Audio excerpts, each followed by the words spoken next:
Hello guys! Good evening America! Time check nga pala guys. It's 7:30 right now. And good morning Pilipinas! Time check there is 8:30 na guys. So 1 hour difference. 13 hours difference nga pala guys. So ngayon guys, mag-read tayo ng books para sa kids at para sa lahat. At para kay Anakis before tayo mag-get ready going in bed. Kasi may school bukas guys. Friday tomorrow. Thursday day off. So, itong basahin namin na libro ngayon guys is about bunnies. The title of the book is Snow Bunny Tales.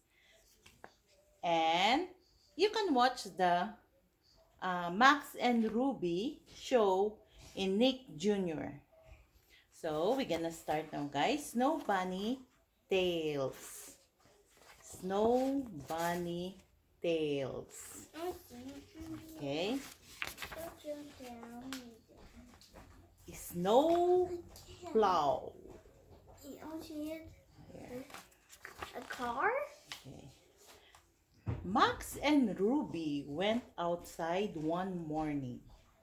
It had snowed and snowed all night long. Look, Max, the snow is so deep, said Ruby.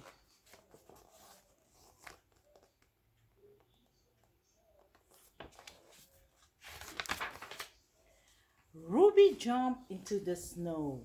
She made a snow angel. Max made one too.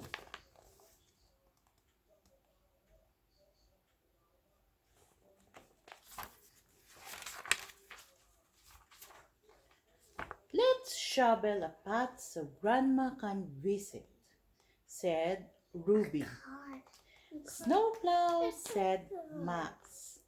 We don't have a snowplow, Max, said Ruby. Let's get snow shovels from the shed. Inside the shed, Max hopped into his toy car. He tooted the horn. No, Max, said Ruby. We have to shovel a pathway for Grandma.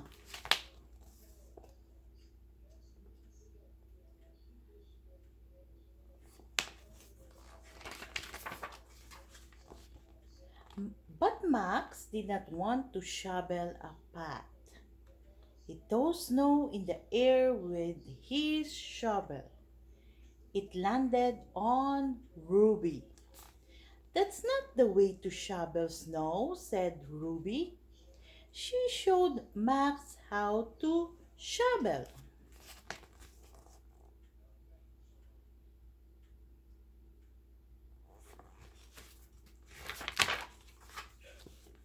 But Max throws more snow at Ruby.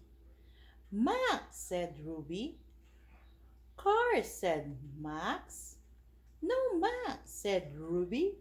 Your car won't work in the snow. The wheels won't turn.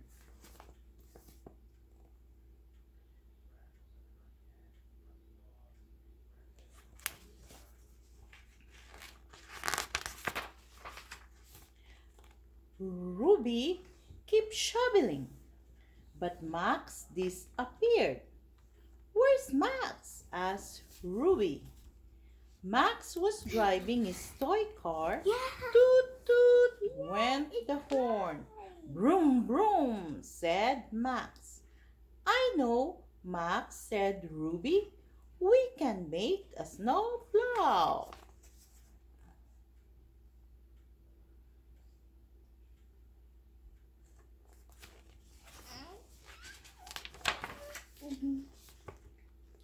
Ruby sat on the front of Max's cars. She held the snow shovel. Let's go, Max, said Ruby. Max and Ruby made a path through the snow, all the way to Grandma's house.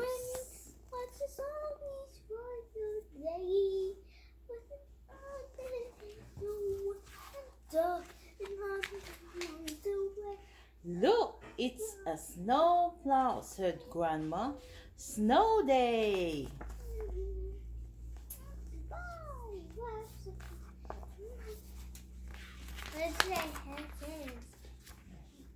The snow was coming down very hard. Max and Ruby could not see anything but white outside the window. Outside, said Max. No, Max, said Ruby. It's too cold and the wind is blowing too hard. Today we'll play inside. It's called a snowy day. Okay, sit down.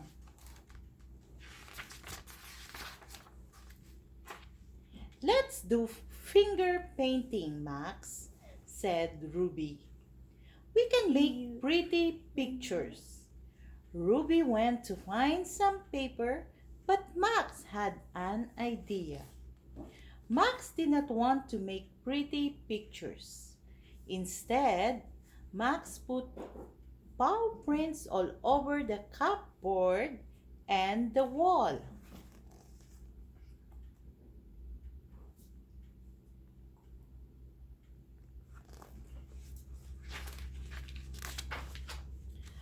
Ruby saw Max's paw prints everywhere, but she did not see Max. Max, where are you? Ruby called. Max was trying to sneak out the door. Outside, said Max. Inside, said Ruby. Yeah, okay.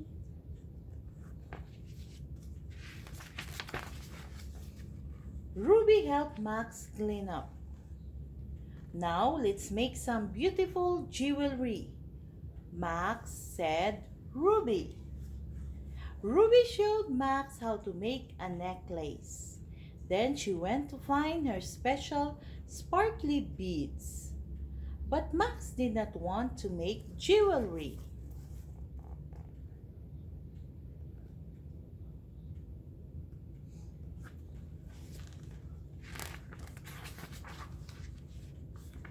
Instead, Max wrapped Ruby's string around everything. Max, what are you doing? Asked Ruby. Max opened the door. Outside, said Max. Inside, said Ruby as she untangled Max.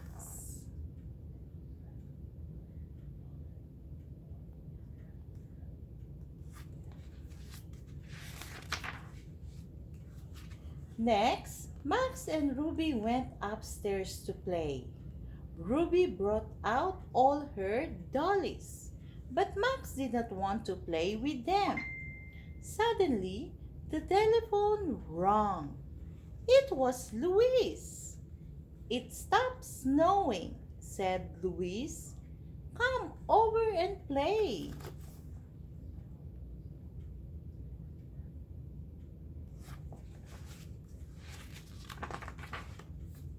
Come on, Max, said Ruby.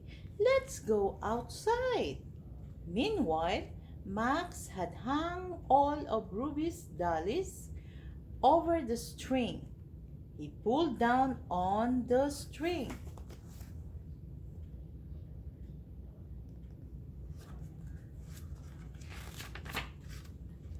Bounce went the dollies. Inside, said Max. Rocket, run!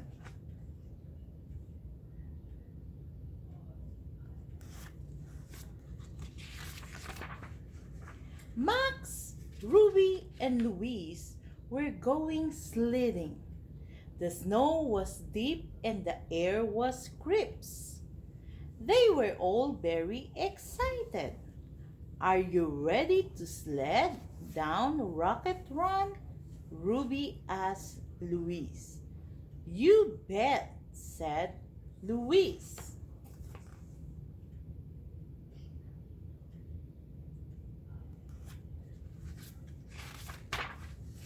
Max could not wait to get to the hill. Faster, said Max. When they got there, everyone was zooming down Rocket Run. Wow, said Ruby to Louise.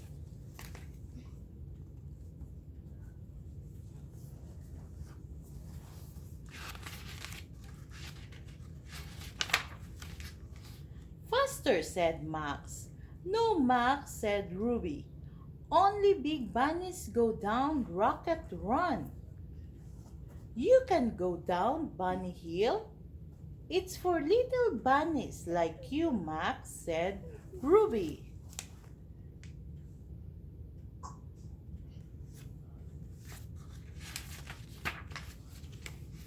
But Max did not like Bunny Hill. It was small and slow. He wanted to go on Rocket Run instead. Faster, said Max. I'm a little scared of Rocket Run, Louise, said Ruby. Me too, said Louise.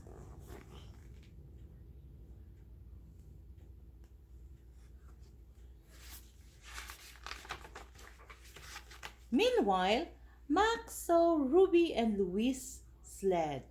Max got in. He went to the very top of Rocket Run. Zoom! Down went Max.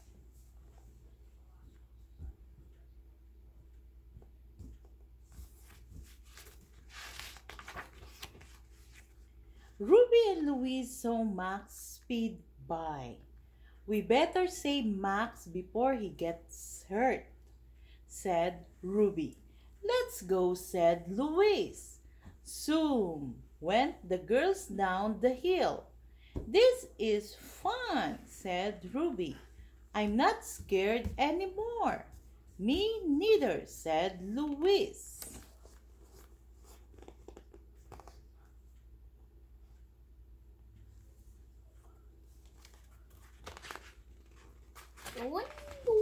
Boom! Everybody crashed into a pile of snow at the bottom of Rocket Run. Faster, said Max.